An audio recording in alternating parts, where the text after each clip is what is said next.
ਦਾਤਾ ਦੇ ਰਿਹਾ ਤੇ ਖਾ ਰਹੇ ਆ। ਇਹ ਹਾਲਤ ਹੈ ਕੰਮ ਕਰਦਿਆਂ ਹੋਈ ਨਹੀਂ ਭਈ ਗੁਜ਼ਾਰਾ ਤਾਂ ਨਹੀਂ ਹੁੰਦਾ। ਵਾਲਦਾ ਫੌਤ ਹੋਈ ਵਾਲਦ ਹੈ ਤੇ ਦੂਸਰੀ ਬਸ਼ੀਰਾ ਕਿਸੇ ਦੇ ਘਰ ਕੰਮ ਕਰਦੀ। ਗੁਜ਼ਾਰਾ ਬਸ ਟੁਰ ਫਿਰ ਕੇ ਇਧਰ ਕੰਮ ਦਿਹਾੜੀ ਕਰ ਲਈ ਤੇ ਦਿਹਾੜੀ ਲਾ के ਤੇ ਆ ਕੇ खा लेगी तो चलो। अस्सलाम वालेकुम। वालेकुम अस्सलाम। हाँ जी, क्या नाम है? मुस्तफ़ा। कहाँ से आए हो? सैदपुर बाजार से। सैदपुर बाजार से। यहाँ क्या करने आए हो? मजदूरी करने के क्या लिए मजदूरी करते हो? गाड़ी लोड करी थी। गाड़ी लोड करते हो? हाँ तो कहाँ इस टाइम तो मजदूरी नहीं कर रहे, इस टाइम तो बैठे हो, हाँ इस टाइम खाना खा रहे हैं बैठ के। खाना खा रहे हो, छुट्टी हुई है, ब्रेक हुई है। हाँ कितनी मजदूरी मिल जाती है? 600 रुपये। 600 रुपए। तो नशा नुशा भी करते हो? नहीं भाई हालत तो दस रही है। नहीं सादा सिगरेट पीने। सादा किन्ना को सादा पी लेंदे हो? यार भाई ये 10-20 दियां सिगरेटां किसान ले ली दियां और की।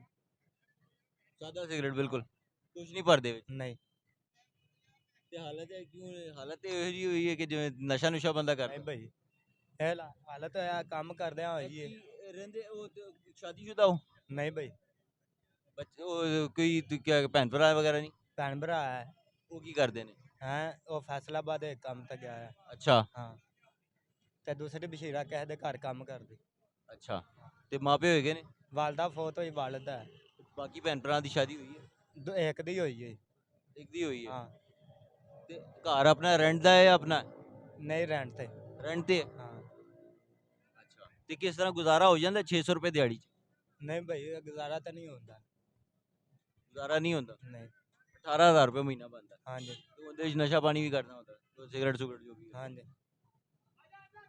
ते उंदे च गुजारा ते नहीं होंदा, ते फिर किवें जिंदगी गुजरेगी? गुजर रही है ना। हाँ? दाता दे रहा तो खा रहे हैं।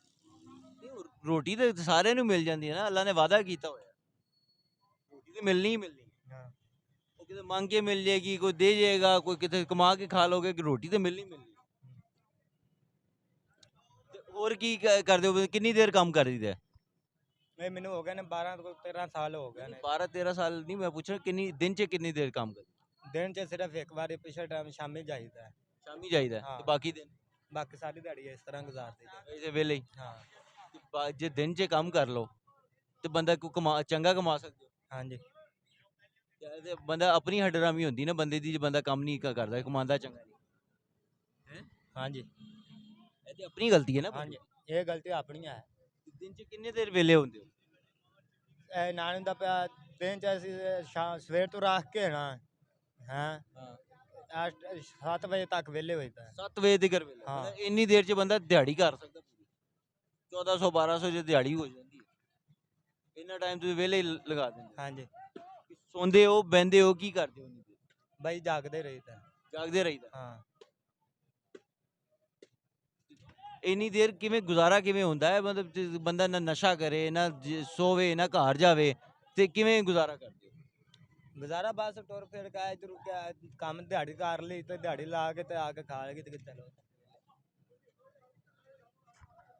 जी नाजरीन, आपने गुफ्तगू सुनी इसकी लड़के की कि ये सारा दिन यहाँ पर बैठा रहता है, कहीं से मांग के खा लिया, कहीं से लंगर मिल गया वो खा लिया, और उसके बाद शाम में थोड़ी देर के लिए काम किया, 600 रुपये कमाए और घर।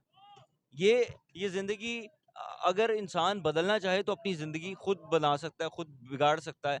हर तरह के इख्तियार अल्लाह ने इंसान के अपने हाथ में दे चुका है, लेकिन ये आप पर मुनहसर है कि आपने उसको ज़िंदगी को गुजारना कैसे है। कल को अगर ये नौजवान हुकूमत से शिकवा करे कि जी मेरे गुजारा नहीं होता, तो कौन? हुकूमत तो ज़िम्मेदार नहीं है, वो अपना वक्त खुद ज़ाया कर रहा है।